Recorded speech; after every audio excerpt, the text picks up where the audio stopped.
Hi, Jenny here again. The reason for this particular post is that the apple tree is so cute at the moment. The blossoms are about to come out, I think next week or so, and just in case they blow away, I'll pick them up now and show you. But there is a story behind this, a bokashi story, and that is that we don't always think about feeding our trees. Under every tree that looks like this, there is an area like this underneath with roots that are taking up the nutrients that are feeding the tree. And whatever it is that's growing in the tree is only going to be as healthy as how you're feeding the soil underneath. So what I do with my fruit trees, I don't have so many actually, just a couple of apple trees, is that I open up the ground underneath them like this. In this case it's covered with wood chips, daffodils and some really nice plants that the bees like for pollinating, which is good timing for the apples. I used to have lawn here, and in that case then it was open around the tree. The reason for this is you get more air down into the root system, you can get more nutrients in, and the grass is not like blocking everything.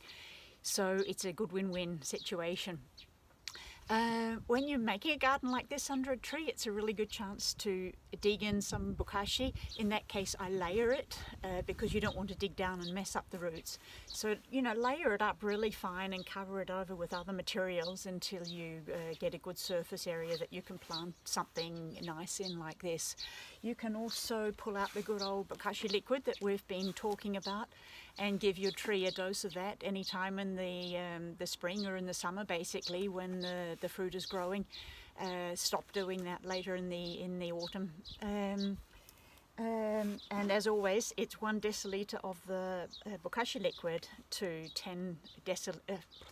Sorry, it's 1%. That means 1 deciliter of bokashi liquid to a 10 litre watering can. Next week hopefully we can come back and look at these blossoms when the bees are flying around and they're looking beautiful.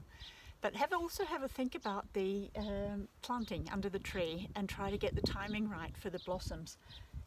These flowers are great and I really like looking at them from my kitchen window.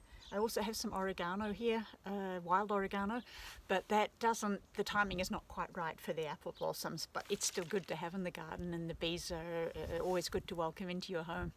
So there's a thought about feeding the apple tree. Think about it now if you have one, otherwise whenever your spring is. Enjoy.